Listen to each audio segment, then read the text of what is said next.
नमस्कार, मैं श्रुति दादीश और आप देख रहे हैं ई न्यूज। बात करते हैं आज की बड़ी खबर की।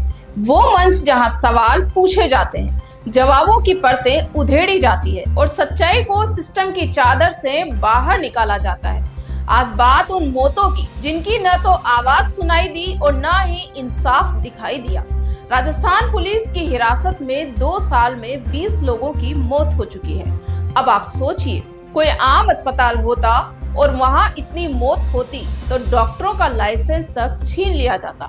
लेकिन ये पुलिस थाने है, यहाँ मौतों को सिर्फ फाइलों में कैद किया जाता है और जिम्मेदारी वो तो जैसे राजस्थान की रेत में गुम हो जाती है। इनमें से 14 मामलों की जांच आज भी अधूरी है। अधूरी क्या कहें, शायद भुला दी गई है। और क्या दिलचस्प है कि इन मौतों में कोई दोषी नहीं मिला। पुलिस वाले सारे पाक साफ, दोषी सिर्फ संतरी या लिपिक, यानी जैसे थाली गिर जाए तो रसोइये की जगह बैलन को दोष दो।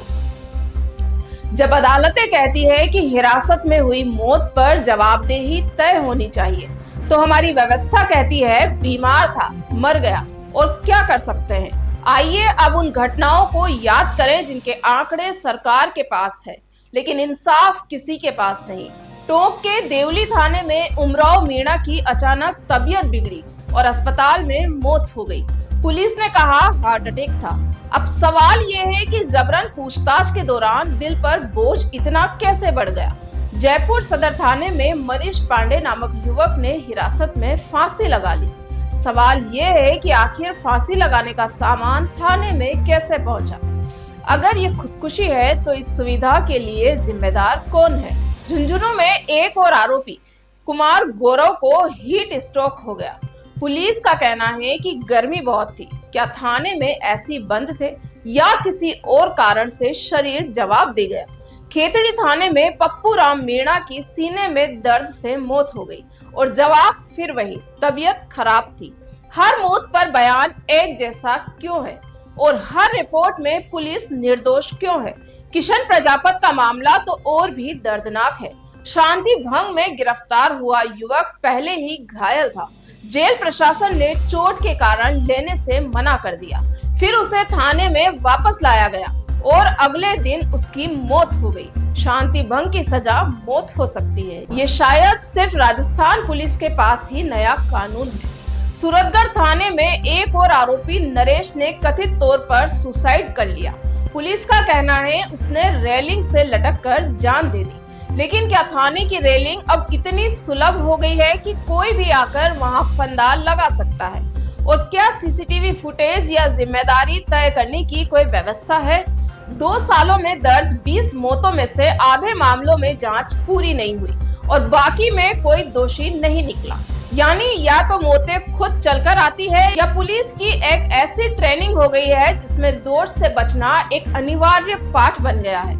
कई मामलों में पुलिस ने कहा इलाज के दौरान मौत हो गई। अब तो ऐसा लगने लगा है कि थानों को अस्पताल घोषित कर देना चाहिए। राजस्थान पुलिस मल्टी स्पेशलिस्ट थाने, जहां इलाज भी होता है और मरीज की मौत पर डॉक्टर नहीं हवालादार क्लीन चिट देता है।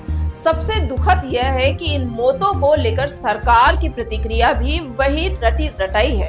कार्रवाई जारी है, जांच चल रही है, जिम्मेदारी तय की जाएगी, लेकिन न तो जांच पूरी होती है और न दोषी तय होते हैं और न ही किसी को सजा मिलती है। हर बार मौत की वजह बदल जाती है, कभी सीने में दर्द तो कभी गर्मी, कभी खुदकुशी, कभी उल्टी, पर जिम्मेदार वही, कोई नहीं होता। एक समय था जब पुलिस थाने इंसाफ के प्रतीक माने जाते थे। आज ये मौतों के गढ़ बनते जा रहे हैं। थानों में सीसीटीवी तो लगे हैं, लेकिन वो भी या तो काम नहीं करते या फुटेज गायब हो जाता है। जब भी किसी की मौत होती है, सबसे पहले फाइल की जाती है, इलाज के दौरान मृत्यु या प्राकृतिक कारण। सवाल ये है कि हिरासत में मौत अब एक नैतिक दुर्घटना बन गई है। राजस्थान की इस खामोशी पर चुप रहना अब विकल्प नहीं है। ये सिर्फ कानून का सवाल है, ये संवेदना का सवाल है। एक आम इंसान जब थाने जाता है तो उसे उम्मीद होती है कि वहां से जिंदा वापस लौटेगा, लेकिन इन आंकड़ों से लग रहा है कि पुलिस हिरासत में मौत एक आम बात हो गई है।